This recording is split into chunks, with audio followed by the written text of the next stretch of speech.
Welcome back to the wild selection of our Tempo Storm deck introduction series, featuring Reno Mage. Reno Mage is one of the stronger deck archetypes that's exclusive to the wild format, thanks in large part to Reno Jackson. He allows for the Control Mage archetype to gain a full heal at the expense of having no duplicates in the deck, making the deck especially effective against aggro decks and Reno Priest. Even after Raza gets nerfed in the February patch, Reno Mage will continue to be a popular ladder deck for its flexibility. The Mage class in Wild has wide access to many tech choices for various metas. This deck has shifted since it was last seen in Standard due to new cards slotting into the deck every expansion. The most notable inclusion since the yearly rotation is Frostlich Jaina, which is an extremely powerful late-game threat for the deck and an additional tool to help stabilize against aggro. Our own Danny Donuts, the writer for this introduction, recently used this version of Reno Mage to win Control the Board's most recent Wild Invitational. We're also featuring this list in the Wild Meta Snapshot as a strong ladder deck in the current Reno Priest meta. Aside from the Reno Priest matchup, this deck is almost always a pure control deck. Your goal is to withstand all of your opponent's early game threats, then control the late game with cards like Frostlich Jaina until your opponent's threats have been exhausted. Against aggro decks, the goal is to withstand their board-centric early game. This is achieved by contesting the board with cheap minions, like Mad Scientist, Pyros, Tar Creeper, and wiping their board with AoE spells and minions, like Explosive Sheep, Doomsayer, or Volcanic Potion. Playing Reno or Frostlich Jaina allows you to recover once the aggro opponent is resorted to top decking, basically sealing the game. As for playing against control decks, the matchup is about getting as much value as possible out of your cards and outlasting your opponent, often going to fatigue.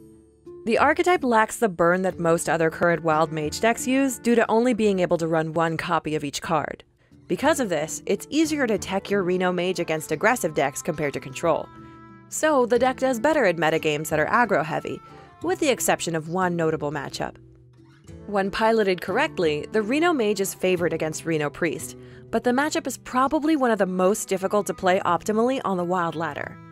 In this matchup, the Priest is often the aggressor, cycling heavily to try and burn the Mage out with its Spawn of Shadows and Shadow Reaper Anduin combo. Fortunately, Mage has Ice Block, which stops the Priest from being able to pull off a one-turn kill. If Spawn of Shadows has to be played to pop the Ice Block, then the Mage can seal the game out by healing up with their Reno on the turn afterwards. So the first priority of the matchup is for the Mage to get Ice Block up and to get Reno in hand. These are so important that it's worth mulliganing for in the opening hand against Priest. Good Reno Priest players, however, know this is the strategy of the Reno Mage, which is why they'll try to do one of three things to defeat this counter. The first is to take the Mage to fatigue and then pop the Ice Block, leading to the Mage's death through fatigue damage. Another line of play is to try and pop the Ice Block without using Spawn of Shadows. That way, when the Mage heals up with Reno afterwards, the Priest can get away with a Spawn of Shadows OTK. The third and often desperate line is to pop the Ice Block with Spawn anyways and hope that the Mage has not drawn Reno. All of this puts Reno Mage in an interesting position on how to approach the matchup. In order to combat these situations, the Reno Mage has to defend against chip damage from the Priest while inflicting enough damage to kill the Priest before hitting fatigue. The MVP card to provide pressure in this matchup for the Mage is Frostlich Jaina. The pressure that the water elementals put on the Priest, along with their healing, makes the card one of the most important draws throughout the game. It's actually recommended to keep Frostlich Jaina in your opening mulligan to guarantee getting it out as early as possible. Kazakus is also a good tool in the matchup, allowing for an extra cycle to find Reno, a board clear to stop chip damage, or to generate your own pressure. There are some elements to be aware of in the matchup.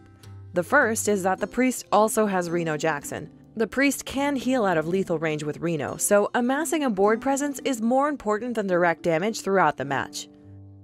Another card to be wary of is Psychic Scream. A tactic that Reno Priest may use to win the game is to use Psychic Scream to put duplicates of cards you both have on the field into the Mage deck, allowing them to neutralize Reno, pop the block with Spawn of Shadows, and threaten next turn lethal. This lethal strategy can also be used with multiple water elementals generated by Frostlich Jaina.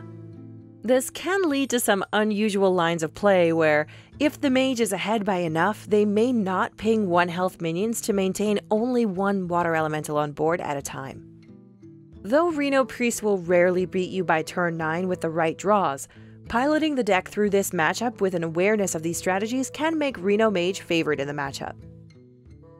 Being one of the most versatile decks on the ladder, Reno Mage is a deck builder's dream, as it's highly customizable and there are so many different ways to build the deck. Let's take a look at the core of the deck. These 19 cards appear in almost every version of Reno Mage. It's up to the deck builder to decide how the remaining card slots are filled. At the moment, elementals are common due to Frostlich Jaina synergy, seeing the likes of Pyros, Tar Creeper, Water Elemental, Barangeddon, and even Ragnaros finding their way into the deck. A Death Rattle package with N'Zoth is also possible, though a bit off-meta as of this deck introduction. Besides Ice Block, the deck will run one, if not more, secrets. Based on what you're teching for, you'll see Counterspell, Ice Barrier, or Duplicate as the second secret, and if the deck runs more, you may see Arcanologist and/or Medivh's Valet as well. The deck already runs most Mage board clears, but if you want more, there's Twilight Flamecaller as well as Explosive Sheep, which actually works as both a board clear and a ping activator for Jaina too. If you're looking to get more value out of your deck against frequent control matchups, cards like Echo of Medivh, Zola the Gorgon, and Babbling Book are good inclusions.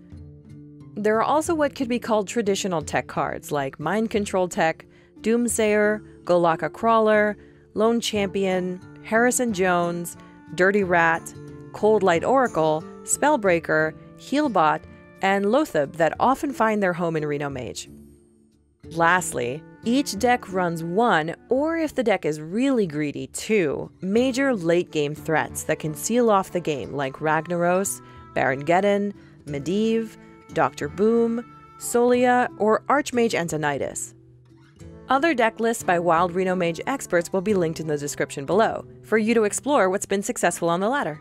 Reno Mage tends to get off to a slow start in the beginning of each new expansion. However, once the meta has begun to stabilize, finely tuned versions of the Highlander archetype begin to threaten the most popular decks at the time.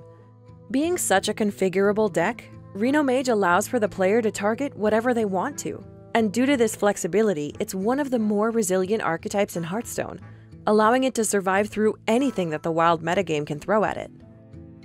As always, please leave a like if you enjoyed this video, and join the discussion in the comments below. Let us know what you would like us to cover in the next deck introduction. Finally, don't forget to subscribe to stay up to speed with all of Tempo Storm's Hearthstone news and content. Thanks!